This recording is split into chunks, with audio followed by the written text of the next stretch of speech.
The translator hummed its final diagnostic note before Krell'zar pressed his three-fingered hand against the observation deck's cold surface. Beyond the reinforced polymesh viewing port, the blue and green marble called Earth rotated with nauseating slowness. He'd spent 6 cycles studying this backwater planet. And still, the humans made absolutely no sense. They keep what as companions? His research partner Vil'moon asked, her dorsal fin twitching with confusion as she reviewed the latest cultural database download. Predators, Krell'zar replied flatly. Apex predators, prey animals, scavengers, parasites, sometimes all in the same dwelling. Vil'moon's secondary eyelids blinked rapidly, a gesture equivalent to a human rubbing their temples. That's not normal behavior for a species that claims to be civilized. Oh, it gets better. Krell'zar pulled up a holographic display, and footage materialized between them.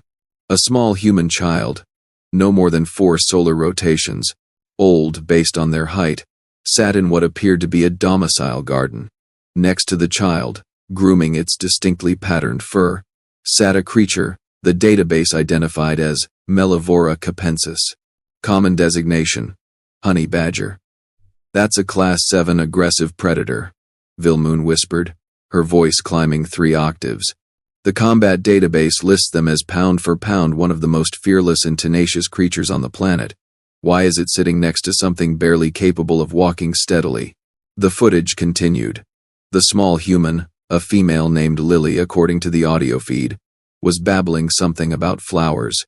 Her language skills were clearly underdeveloped, but the tone was gentle, almost musical. The honey badger, whom she called Mister Pickles, and seriously, what kind of name was that for a living weapon? Simply sat there, occasionally sniffing the air. Humans discovered the species could be domesticated approximately 15 years ago, Krell'zar explained, pulling up additional files. A veterinarian named Marcus Hoffman successfully raised several from cubs, socializing them extensively. It became something of a trend among rural human populations. They're used for pest control primarily, but also as companion animals. That thing could tear through hull plating, Vil'moon countered, pointing at the screen where Mister Pickles yawned, displaying teeth that would make a galactic marine think twice. And they let their offspring play with it. Before Krell'zar could respond, the peaceful scene shifted. The child's parental units called from inside the dwelling. Something about midday nutrition consumption. The little one called Lily stood, brushing dirt from her coverings, and started walking toward the structure. That's when things got interesting. A canid, one of the semi-feral varieties that still populated Earth's wilderness areas, emerged from the foliage at the garden's edge. Not a domesticated companion animal. This was a genuine predator, lean from hunger, with eyes that calculated trajectory and yield. It had probably been tracking the scent of the human dwelling's food storage for days, and now, presented with small, vulnerable prey separated from the pack. The canid's muscles bunched. Lily remained oblivious, humming what humans called a song under her breath. This is archived footage, correct? Vil'moon asked, her hands already moving to close the display. The offspring survives? Just watch. The canid launched itself forward. 40 pounds of muscle and hunger, covering the distance in 3 bounding strides. The child, finally sensing movement, turned. Her eyes widened. Her mouth opened. She said one word. Stop. Not screamed. Not shrieked. Just stated. With the simple conviction of someone who expected to be obeyed because, in her limited experience, adults and animals always listened when she used her serious voice. The canid didn't stop. Of course it didn't. It was a predator, operating on instinct and empty-stomach desperation. Mr. Pickles stopped it. The honey badger moved like physics had personally offended it, and decided to file a formal complaint through violent demonstration. One moment, it was sitting peacefully in the grass. The next, it was airborne, covering 10 feet faster than Krell'zar's combat-grade optical implants could properly track. The impact sounded like 2 cargo containers colliding. The canid yelped, more from shock than pain initially. It tried to twist, to bring its own teeth to bear, to use its superior size. Mr. Pickles responded by doing what honey badgers had done for millions of years of evolution. It went for the throat, the face, the soft, vulnerable bits, with absolutely zero concern for its own safety. Blessed ancestors, Vil'moon breathed. The fight lasted maybe 10 seconds. The canid broke off, bleeding from multiple lacerations, one ear partially shredded. It scrambled backward, then turned and fled into the foliage, yelping with each step. Mr. Pickles chased it for approximately 20 feet, then stopped at the garden's boundary. It sat down, groomed one paw as if nothing significant had occurred, and waddled back to where Lily stood frozen. The child's parental unit, a male, came running from the dwelling, some kind of primitive kinetic weapon in his hands. He stopped dead when he saw the scene, blood on the grass, his daughter standing unharmed, Mr. Pickles sitting at her feet, looking immensely pleased with himself. "Good boy," Lily said, and patted the creature's head. "Good, Mr. Pickles." The honey badger made a noise somewhere between a purr and a growl, accepting the praise as its natural due. The footage ended. Krell'zar let the silence stretch, watching Vil'moon process what she'd witnessed. "The parental unit didn't intervene," she finally said. "He arrived armed, but the domesticated predator had already neutralized the threat." "Correct. And the child showed no fear of the animal afterward. No trauma response." She praised it. "Also correct." Vil'moon's dorsal fin flattened against her spine, a sign of deep unease. "This explains the incident on Station 47. "Ah. Yes. The incident. 3 weeks ago, by Earth's calendar, a Vrex trading delegation had made the catastrophically stupid decision to attempt intimidation tactics during negotiations with a human diplomatic team. The Vrex were apex predators from a high-gravity death world. They stood 8 feet tall, possessed natural armor plating, and had built an empire on the principle that might established right. They'd cornered Ambassador Patricia Okonkwo in a side corridor, 5 of them, versus her. They'd displayed their teeth, made threatening vocalizations, and generally behaved like the dominant predators they were on 99% of galactic stations. Ambassador Okonkwo, a woman of 62 years with gray-streaked hair and a smile that made Krell'zar's threat assessment, software malfunction, had looked at them calmly. She'd adjusted her communication device and spoken one sentence. "Gentlemen, I'm going to give you one opportunity to back away and pretend this didn't happen." They'd laughed. That grinding, rocks in a crusher sound the Vrex made when amused. She'd sighed, reached into her bag, and pulled out a small projectile weapon. "I really didn't want to do this on a diplomatic mission." The Vrex had advanced. In their culture, prey displaying a weapon was an invitation to demonstrate superiority through combat. Ambassador Okonkwo shot the ceiling panel above them. The emergency containment system activated, as she'd known it would. Blast doors started descending. And in that 3-second window before the corridor sealed, she'd tossed something small and cylindrical into their midst. The Vrex delegation spent the next 6 hours locked in that corridor with what humans called a stink bomb. Specifically, a chemical compound that mimicked the defensive spray of a earth creature called a skunk. The Vrex's enhanced olfactory senses meant they experienced the full effect amplified by a factor of roughly 10. When station security finally opened the doors, all 5 Vrex were unconscious, having passed out from sensory overload. Ambassador Okonkwo, waiting patiently outside, had looked at the chief of security and said, "They really should have taken the out I offered." The Vrex Empire filed a formal complaint. The Galactic Council reviewed the security footage. The complaint was dismissed, and the Vrex issued a public apology. Rumor suggested their high command had sent their delegation a very pointed message about choosing battles more carefully. "Humans don't fight fair," Vil'moon said, pulling Krell'zar back to the present. "That's the issue, isn't it? We keep expecting conventional predator behavior, but there's something else entirely." Krell'zar pulled up another file, this one from the human military database they'd managed to access. "Did you review the historical documentation I sent you about their global conflicts?" "I started it." Vil'moon's skin paled to a lighter shade of blue. Then I had to stop because the casualty figures seemed like data corruption errors. They're accurate. Krell'zar highlighted several passages. Humans have engaged in warfare for their entire recorded history, not occasional territorial disputes. Continuous, creative, escalating conflict. They've developed approximately 47,000 distinct ways to terminate each other, and that's just the methods they bothered documenting. He zoomed in on a section detailing something called World War II. This conflict alone involved 16% of their total population at the time. 70 million casualties. They invented new categories of weapons specifically for this war. And when it ended, do you know what they did? Please don't tell me they started another one immediately. Almost. They split into ideological factions and spent 50 years in a Cold War, threatening each other with weapons capable of rendering their entire planet uninhabitable. They built enough nuclear warheads to destroy themselves several dozen times over, just to make sure everyone understood how serious they were about potentially destroying themselves. Vil'moon sat down heavily. That's insane. That's humanity. Krell'zar closed the file. They're the only species that weaponizes their own self-destructive tendencies as a deterrent. Mutually assured destruction works as a peacekeeping strategy for them because they're genuinely crazy enough to follow through. The observation deck's door chimed. Krell'zar checked the visitor log and felt his thermal regulators kick into overdrive. Oh, blessed void. What? We have a visitor. Human. One of their military liaisons assigned to the station. The door opened before Vil'moon could respond.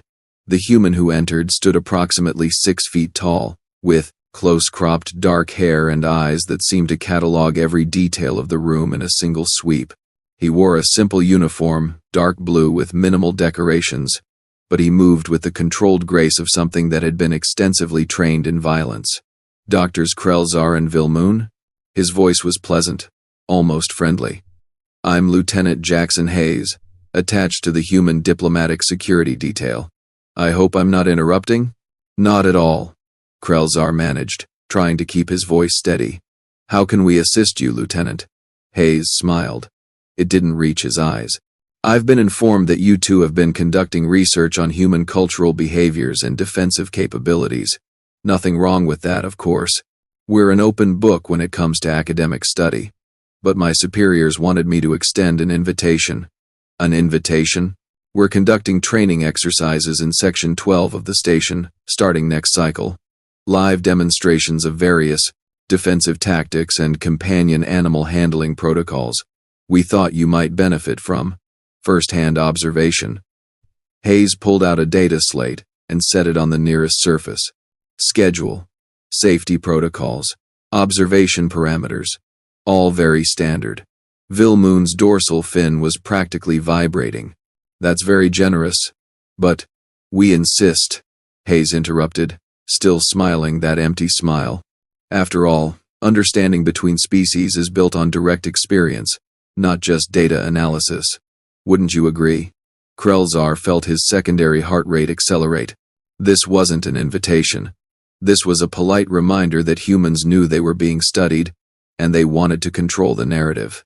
Or possibly demonstrate exactly why antagonizing them was a spectacularly poor idea. We'll be there, Krell'zar heard himself say. Excellent. Hayes moved toward the door, then paused. Oh, and one more thing. We'll be bringing Mister Pickles. Well, not the original. He passed away last year at the impressive age of 18. But Lily's family acquired another honey badger. Named him Mister Pickles Jr. He's quite the character.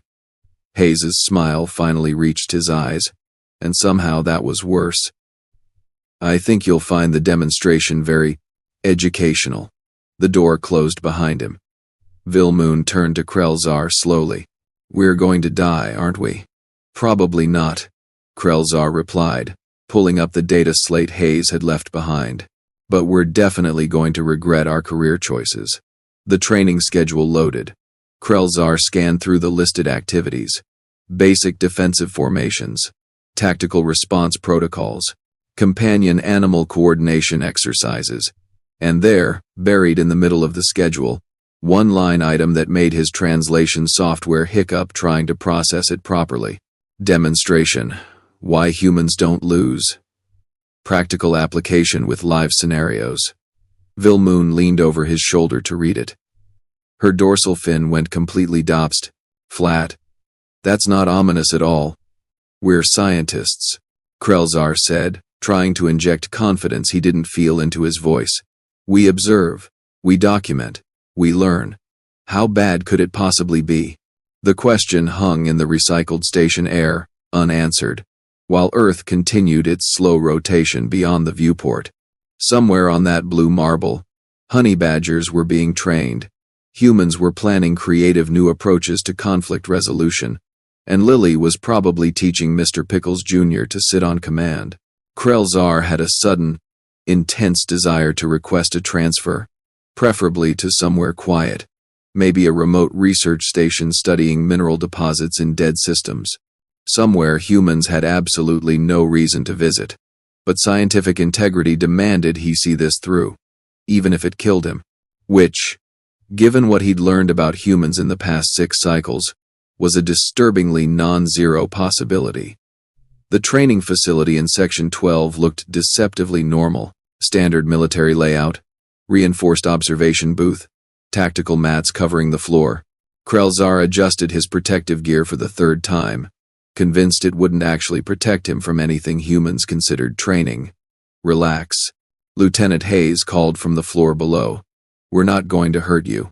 Today's all about education and cross-species understanding. Vil'moon made a noise that her translator wisely left untranslated. 4 other humans entered the space, each accompanied by an animal. Krell'zar recognized 2 domesticated canids, 1 feline, and sweet, merciful void. That was definitely Mister Pickles Jr. The honey badger looked exactly like his predecessor, right down to the distinctive white stripe and the eyes that suggested violence was always an acceptable solution. A human female, mid-30s with sun-darkened skin and laugh lines around her eyes, held the badger's leash loosely. She caught Krell'zar staring and waved cheerfully. Dr. Krell'zar, right? I'm Captain Elena Vasquez. This handsome troublemaker is mine. Well, technically he belongs to Lily's family, but I handle him for tactical operations. Tactical operations, Krell'zar repeated weakly. Involving a honey badger? Oh yeah. Pickles Jr. here is certified for perimeter security, hostile deterrence, and morale support. Vasquez scratched behind the badger's ears. He leaned into it, making that unsettling purr growl sound. He's also great at parties. Before Krell'zar could unpack that statement, Hayes clapped his hands. All right, everyone. Let's start with basics. Doctors, what do you know about human pack bonding?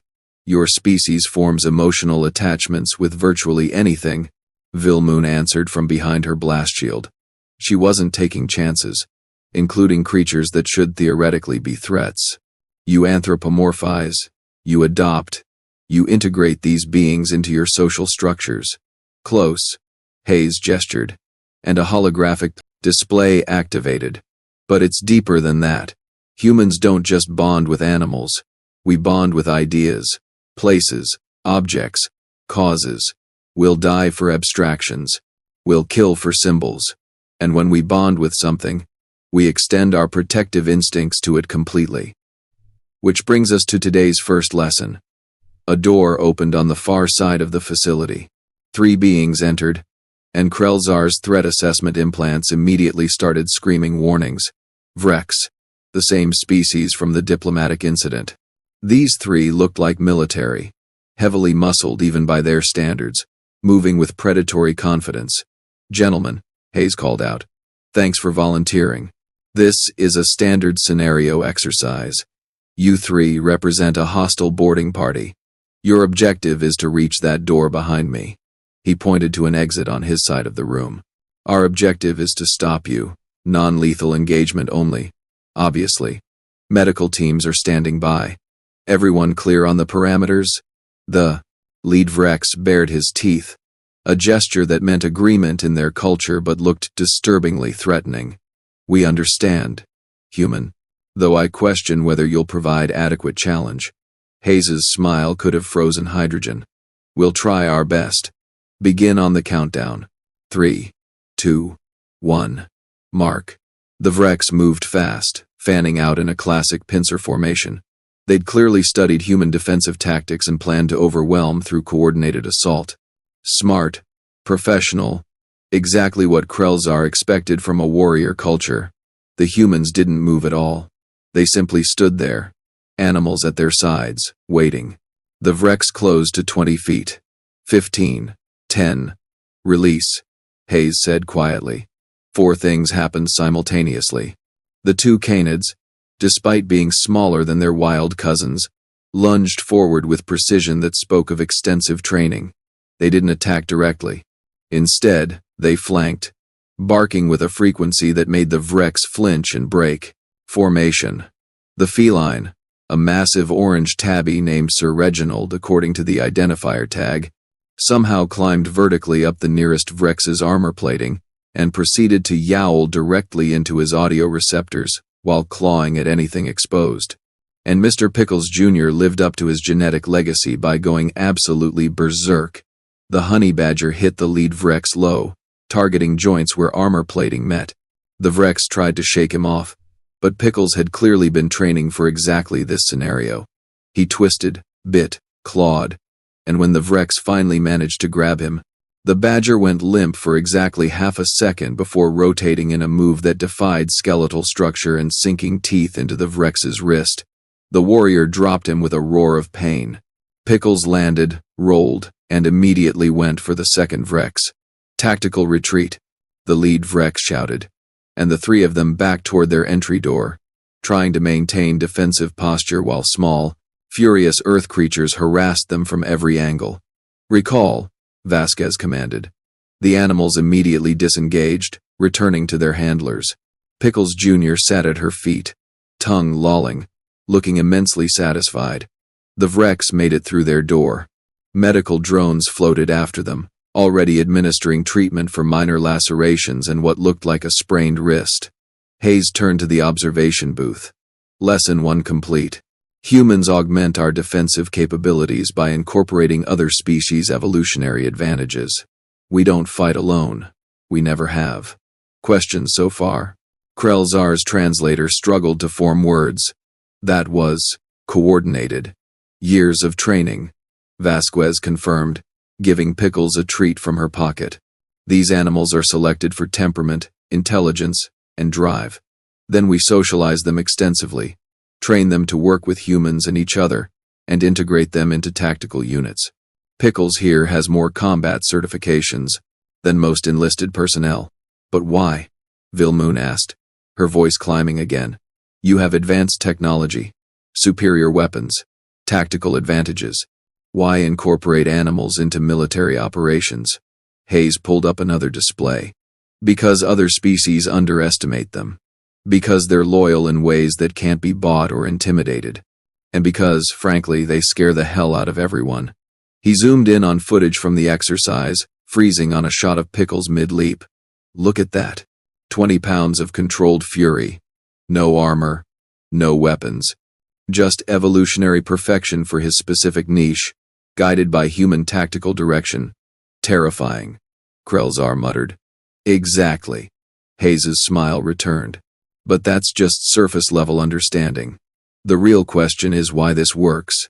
Why humans can take an apex predator, a creature evolved to fight and kill, and turn it into a willing partner. Let me show you something else. The holographic display shifted to what looked like civilian footage. A human child, male, approximately 7 years old, sat in a medical facility. His arm was wrapped in bandages, and tears streaked his face. Next to him, lying on the examination table, was an elderly canid. The dog's breathing was labored, clearly in distress. This footage is from 5 years ago, Hayes narrated. The boy's name is Thomas. The dog is Baxter, age 14. Baxter had protected Thomas from a vehicular accident, pushing him out of the path of an oncoming transport. Baxter was hit instead. Suffered severe internal injuries. The footage continued. A veterinary doctor was explaining something to Thomas and his parents. The prognosis wasn't good. Baxter's injuries were too extensive. The humane thing would be to let him pass peacefully. Thomas was shaking his head, saying something the audio couldn't quite catch. His parents looked devastated. The doctor looked sympathetic but firm. Then Thomas stood up, walked over to Baxter, and wrapped his arms gently around the dog's neck. He whispered something directly into Baxter's ear. The dog's tail moved, just once, a weak thump against the table. Thomas told Baxter that he loved him. Hayes said quietly that Baxter was the best dog anyone could ask for, that it was okay to rest now, that he'd be okay. The footage ended. Krell'zar realized his optical inputs were malfunctioning, blurring slightly. He blinked, trying to clear them. Baxter passed away 2 minutes after that. Hayes continued. Thomas stayed with him the entire time. At the memorial service, over 200 people attended. For a dog. They shared stories. They cried. They celebrated Baxter's life like he was a member of their community. Because he was. Vasquez nodded. That's the core of it. We don't see these animals as tools or weapons or even just companions. They're family. They're partners. And humans will burn down entire star systems for family. That seems like an exaggeration, Vil'moon said, but her voice lacked conviction. Is it? Hayes pulled up military records. 3 months ago, a human cargo vessel, the Weatherlight, was boarded by pirates in the outer colonies. They took the crew hostage, standard ransom situation. Colonial authorities were negotiating, everything proceeding normally. Then the pirates executed the ship's cat, an animal named Pepper. Killed her because she scratched one of them while they were threatening the crew. Krell'zar felt his thermal regulators kick in again. What happened? The crew stopped cooperating. Completely. Refused negotiations, refused compliance, started actively sabotaging ship systems. The captain, a woman named Irene Foster, managed to get a message out. Single phrase, they killed Pepper. Hayes's expression went cold. A human military rapid response unit diverted from 3 systems away, arrived in 8 hours, which violated about 6 different transit regulations. They breached the cargo vessel, neutralized all pirates with extreme prejudice, and extracted the crew. The official report listed it as a hostage situation requiring immediate intervention. The unofficial explanation, the one that spread through every human channel in the sector, was simpler. They killed the cat. Over one animal. Krell'zar whispered. They deployed military assets over one animal. They deployed military assets over family. Vasquez corrected. That's the part everyone keeps missing. When you threaten a human's bonded companion, you're not threatening an animal. You're threatening a pack member, a child, a friend who depends on them for protection, and humans respond accordingly. The display shifted again, this time showing statistical data. Human military interventions over the past 50 years, categorized by motivation. The numbers were staggering. Threats to civilians, threats to allies, threats to ideological principles, but buried in the data, a small but consistent category. Threats to bonded animals. Every single intervention in that category had ended with overwhelming human response and zero tolerance for negotiation. We're teaching you this for a reason, Hayes said, moving to stand directly below the observation booth. The galaxy is starting to interact with humanity more frequently. Trade, diplomacy, cultural exchange. It's all accelerating. And some species are going to make assumptions based on incomplete data. They'll see our pack bonding as weakness. They'll think our attachment to other creatures is irrational, exploitable. He pointed at Mister Pickles Jr., who was currently grooming himself and looking entirely harmless. That would be a fatal mistake. Because the same instinct that lets us bond with a honey badger, that makes us cry over a dying dog, that drives us to name our companion animals ridiculous things like Mister Pickles, that's the same instinct that turns us into absolute nightmares when something threatens our pack. Vasquez picked up Pickles, cradling him, like an infant. The badger made a contented noise. Humans don't lose because we can't accept loss when it comes to the things we love. We'll adapt, we'll improvise, we'll use every advantage and create new ones. We'll fight with honor when possible, and dirty when necessary. And we'll never, ever give up on our own. A chime sounded. Hayes checked his communication device. Ah, perfect timing. Doctors, we have one final demonstration. This one's a bit different. We're bringing in someone special. The main door opened. A human child entered. And Krell'zar immediately recognized her from the archived footage. Lily, now approximately 9 years old, taller but still possessing that same innocent confidence. She carried a small bag and walked with the unself-conscious ease of someone who'd been raised around military personnel. She waved at the observation booth. "Hi. Are you the alien scientists? Daddy said you wanted to learn about Pickles. Lily's father is Colonel Marcus Hoffman." Hayes explained. "The veterinarian who pioneered honey badger domestication. She's been around these animals her entire life. Lily, want to show our guests what you've been working on?" "Yes." Lily set down her bag and pulled out what looked like a complex obstacle course made of miniature components. She assembled it quickly, chattering the entire time. "Pickles is super smart. Smarter than most dogs, Daddy says. Watch this." Vasquez set Mr. Pickles Jr. down. Lily called to him, and the badger immediately trotted over. All aggression from earlier completely vanished. She pointed at the obstacle course. "Okay, Pickles, show them the routine." What followed was 15 minutes of a honey badger navigating obstacles, responding to commands, solving puzzles that required object permanence and sequential thinking, and generally behaving like something far more intelligent than its brain size should allow. Lily praised him constantly, offering treats and affection. At one point, she stumbled, catching her foot on a mat edge. Started to fall. Pickles was there instantly, positioning himself so she could catch her balance against him. The badger looked up at her. Checking. "I'm okay." Lily laughed, steadying herself. "Thanks, buddy." The routine completed. Lily gave Pickles a final treat and turned to the observation booth. "See, he's not scary. He's family." Krell'zar felt something shift in his understanding. The data, the demonstrations, the explanations. They'd been approaching this analytically.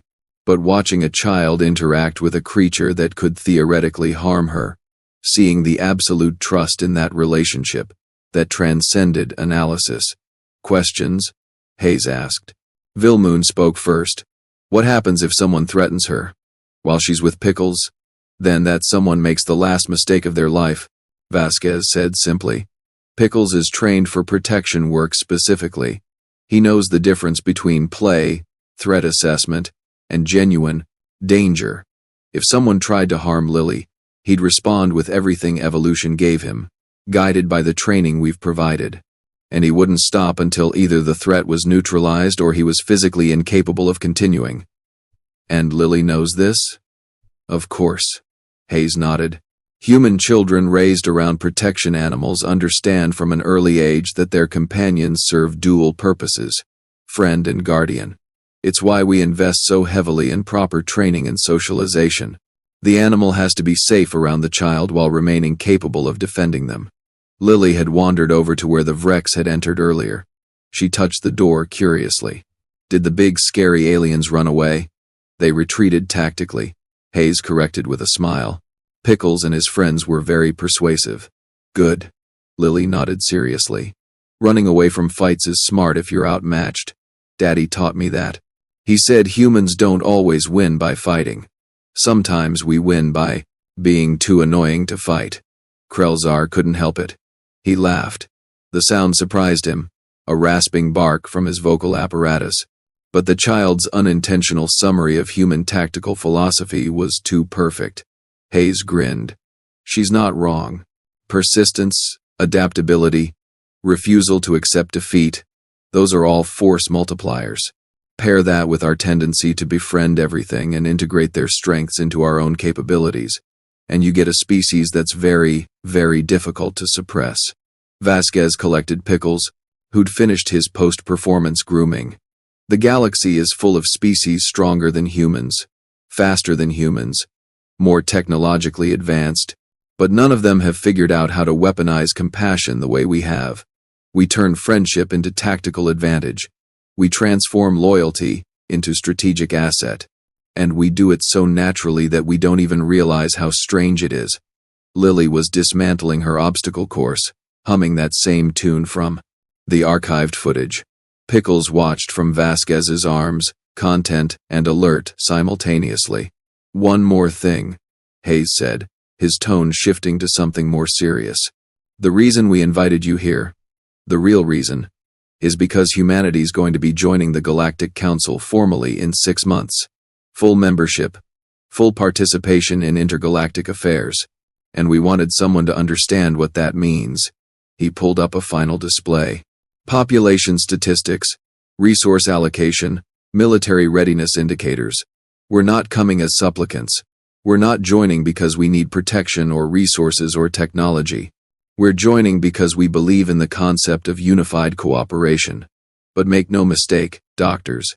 If the galaxy threatens Earth, threatens human interests, threatens our allies or our companions or our children, then the galaxy will discover exactly how creative humans can get when properly motivated. Vil'moon's dorsal fin was doing complicated things. That sounds like a threat. It's a promise, Vasquez corrected. We'll be excellent neighbors, generous allies, and fair trading partners. But we'll also be absolutely relentless enemies to anyone who mistakes kindness for weakness or pack bonding for exploitable sentiment. Lily had finished packing up. She skipped over to Vasquez. Can Pickles and I go get snacks now? I'm hungry. Sure, kiddo. Vasquez handed the badger down. Lily cradled him like a baby, and he tolerated it with the patience of something that knew it was loved. Thanks for helping with the demonstration. Welcome. Lily started toward the door, then paused. She looked up at the observation booth.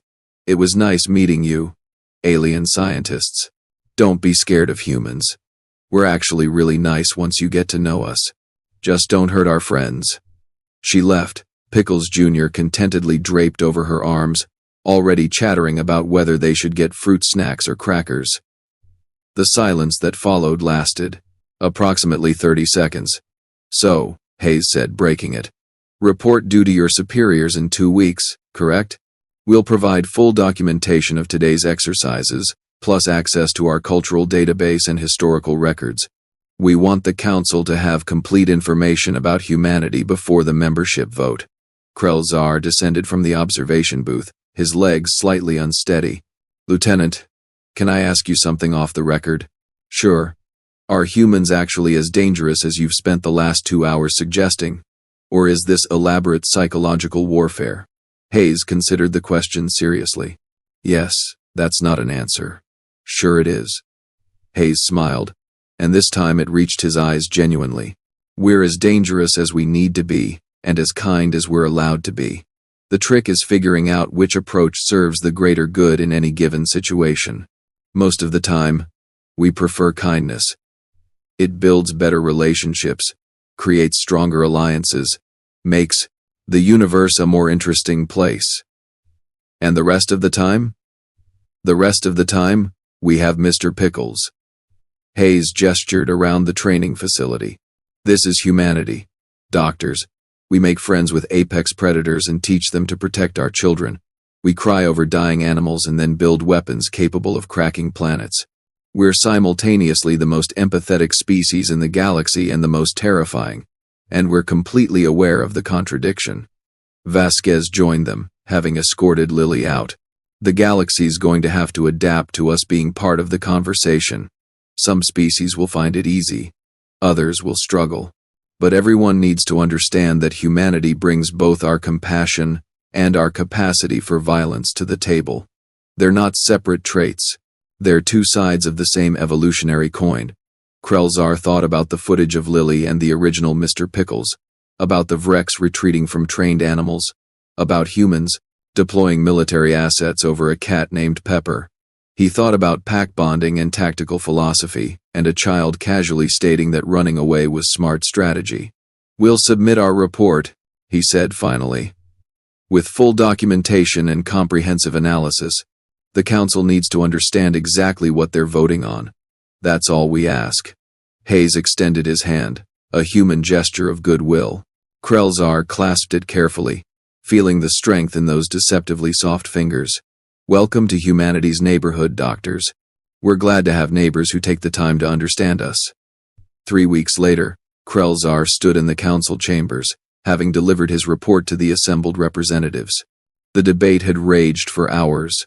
Some species saw humanity as valuable allies, others as potential threats, a few as fascinating enigmas worth engaging. The vote came down. Humanity's membership was approved by narrow margin. Krell'zar watched the results display with mixed feelings. Relief, certainly. Curiosity about what came next. And underneath it all, a strange sense of satisfaction. Vil'moon approached, her dorsal fin relaxed for the first time in weeks. "Well, we did it. Humanity's officially our problem now. Or we're theirs," Krell'zar countered. "I'm still not sure which way that actually works." His communication device chimed. A message from Lieutenant Hayes. Krell'zar opened it, then smiled despite himself. It was a photo. Lily, now officially designated as humanity's youngest cultural ambassador, standing with Mister Pickles Jr. at what looked like an Earth location called a park. Both looked absurdly happy. The caption read simply, "Thanks for understanding. Looking forward to working with the council. And yes, Pickles is coming to the diplomatic functions. He's excellent at parties." Krell'zar showed Vil'moon the image. She studied it for a long moment. "You know what the truly terrifying part is?" "What?" "I'm actually looking forward to those diplomatic functions now. I want to see what a honey badger does at a formal council reception." Krell'zar laughed. That same rasping bark. Probably exactly what humans do. Adapt, improvise, and refuse to acknowledge when something should be impossible. On Earth, in a garden not unlike the one from the archived footage, a child played with a creature that evolution had designed to fight, and training had refined to protect. The honey badger leapt. The child laughed. And somewhere in the vast mathematical probabilities that governed the universe, the galaxy quietly recalculated its assessment of humanity. They'd been wrong about the humans being weak. They'd been wrong about pack bonding being exploitable. They'd been wrong about a lot of things. But at least now they knew. And knowing, as humans were fond of saying, was half the battle. The other half involved honey badgers.